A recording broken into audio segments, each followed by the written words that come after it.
नमस्कार दोस्तों। तो आज एक बहुत ही सौभाग्य का दिन है और एक स्वर्णिम दिन भी है जिसे भारतीयों को याद रखना चाहिए और आने वाली भारत की सारी पीढ़ियां इसे याद रखेंगी। भारत को आज जो है उसकी एक संसद मिली है जो भारत ने खुद बनाई है। किसी खैरात में मिली हुई संसद में अब हमारे सांसद नहीं बैठेंगे। अंग्रेज़ों की दी हुई खैरात में बनी हुई संसद में अब हमारे सांसद नहीं बैठेंगे। हम अपनी संसद में बैठेंगे जो हमने बनाई है और सेंगोल द्वारा स्थापित वो संसद होगी। जिस प्रकार से सुबह सुबह नरेंद्र मोदी जी ने बिल्कुल विधि विधान के साथ और मंत्रोच्चारण के साथ सेंगोल की स्थापना लोकसभा के नए प्रांगण में की, ये एक बहुत ही अद्भुत और स्वर्णिम पल था।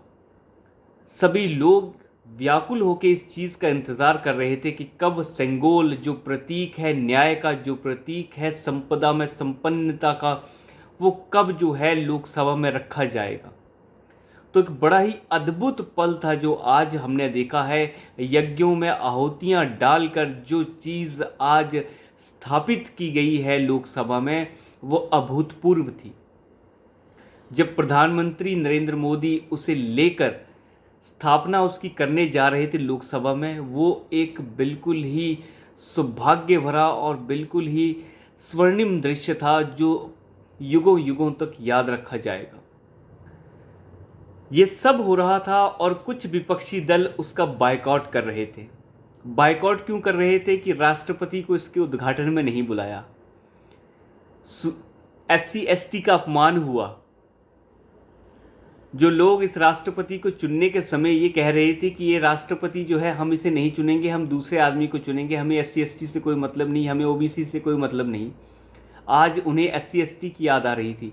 ममता बनर्जी ने इन राष्ट्रपति को वोट नहीं किया था चुनने के लिए, ना कांग्रेस ने किया था वोट इन्हें चुनने के लिए, परंतु आज इन्हें SC/ST की याद आ रही है, नए राष्ट्रपति की याद आ रही है, राष्ट्रपति की चिंता हो रही है।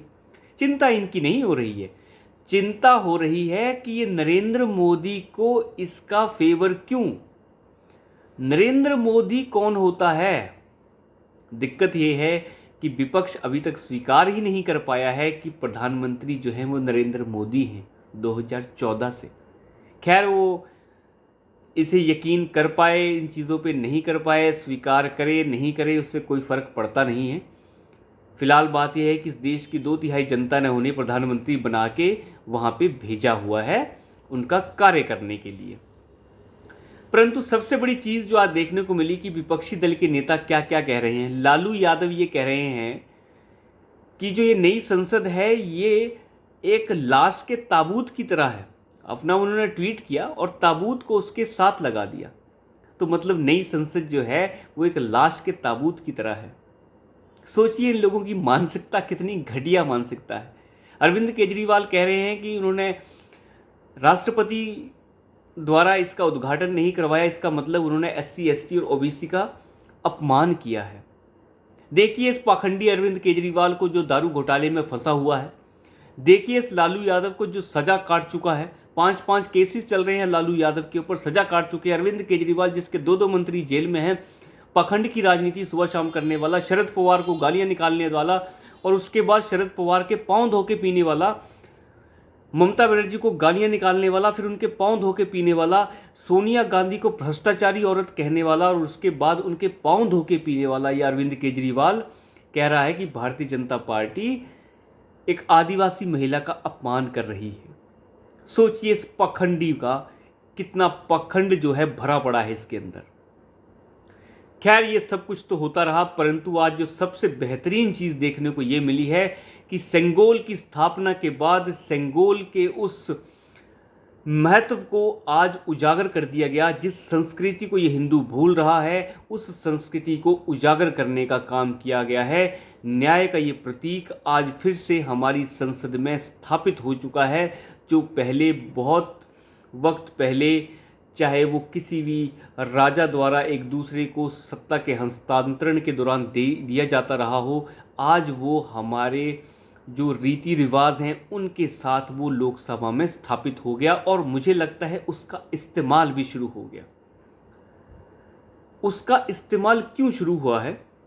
हालांकि ये प्रतीकात्मक है, परंतु इस्तेमाल शुरू हो गया। पिछले 1 महीने से आप जानते हैं कि पहलवान जो हैं वो जंतर मंतर पे धरना दे रहे थे कि ब्रिजभूषण को गिरफ्तार कीजिए, उसने हमारा यौन शोषण किया है। ठीक है भैया, यौन शोषण किया है या नहीं किया है, मान लेते हैं। आप पिछले 10 साल से जो है एफआईआर तो लिखवा नहीं पा रहे।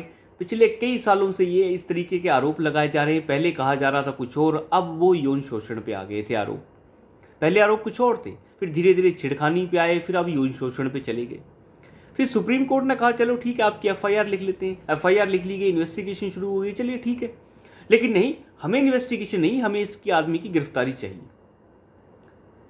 ये जो भारत के पैसे और संसाधनों का इस्तेमाल करके इन्होंने जो मेडल लाए हैं, ये उसका अपमान है। ऐसा क्यों?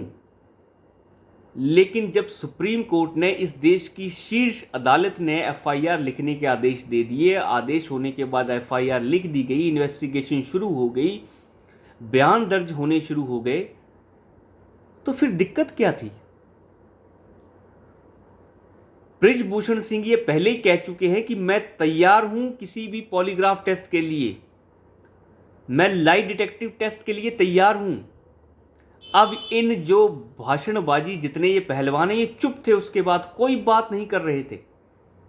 बात करेंगे कहां से? बात करने के लिए कुछ है ही नहीं, बदतमीज हैं एक नंबर के।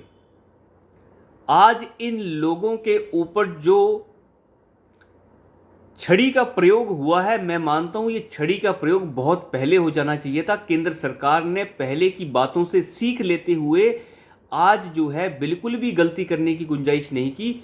ये सभी लोग कह रहे थे कि हम जो है नई संसद की तरफ जो है कूच करेंगे, परंतु जो इनकी टांगें आज तोड़ी गई हैं, वो टांगें पहले ही तोड़ देनी चाहिए थी। जो बदतमीजियां ये लोग कर रहे थे, उन बदतमीजियों का जवाब पहले ही दे देना चाहिए था। जिस समय एक बड़ा ही दिल को ठेस पहुंचाने वाली एक हरकत हुई थी दिल्ली में, आप जानते ही होंगे, 2012-13 की बात है, निर्भया कांड हुआ था, परंतु दोषियों को सजा न्याय के हिसाब से मिली। ये लोग धरना कर करके प्रदर्शित करना चाह रहे हैं कि हम ही न्याय कर लेंगे, हमें न्याय प्रणाली की आवश्यकता नहीं। परंतु आज जो इन्हें एक कानून का पाठ पढ़ाया गया है दिल्ली पुलिस द्वारा और जंतर मंतर खाली करवाया गया है, मैं कहता हूं इससे बेहतर कोई कदम नहीं है। जिस समय सुप्रीम कोर्ट का डिसीजन आया था, मैंने उसी समय कहा था कि इस प्रांगण को, इस जंतर मंतर को तुरंत खाली करवा लेना चाहिए। और आज जो पुलिस ने किया है वो एक बेहतरीन स्टेप उठाया है, सुप्रीम कोर्ट जो पुलिस ने वहां की उठाया है, जो इन्हें फेंटा लगा है आज, जिस तरीके की इनकी जो आज पिटाई हुई है, वो एक बिल्कुल बेहतरीन कदम दिल्ली पुलिस की तरफ से है। और जो टिकैत गैंग, ये जितनी भी गैंग है, जितने भी ये नेता है जिन्होंने इस आंदोलन को कैप्चर करने की कोशिश की, सबको आज फेंटा लगा है। जिस तरीके से इन्होंने किसान आंदोलन के समय गाजी बॉर्डर पर अपना ड्रामा मचा के रखा, अगर उसी समय इन्हें अच्छी तरीके से इन्हें फेंटा दिया होता तो मैं मानता हूँ ये दोबारा कभी नहीं होता। किसानों के नाम पे, पहलवानों के नाम पे जो एक राजनीतिक ड्रामा रचा जा रहा था, उसकी टूल किट आज बंद हो गई। काफ़ी पहलवानों की हिरासत में लिया गया कि मुझे लगता था अगर लाठी डंडे चलाने पड़ते हैं तो चलाइए। कुछ बदतमीज़ लोग जो हैं इसी तरीके से ही मानते हैं।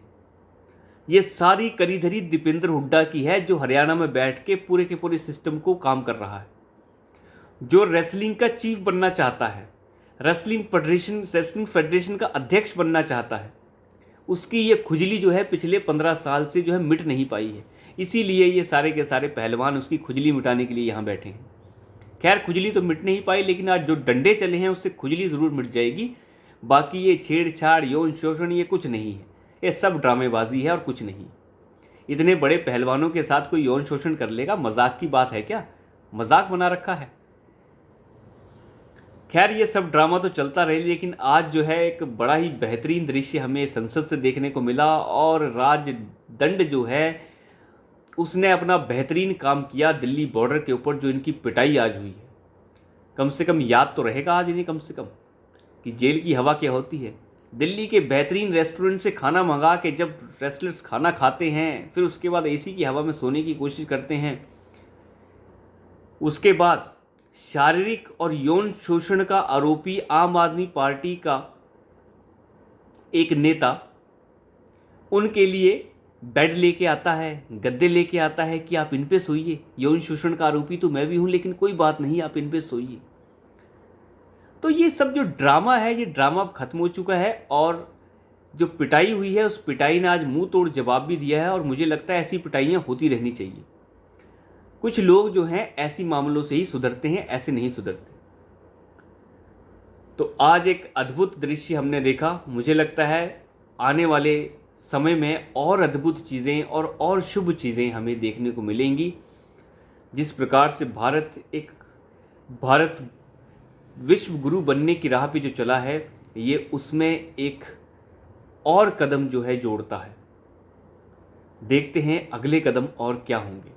तो अभी के लिए इतना ही। धन्यवाद।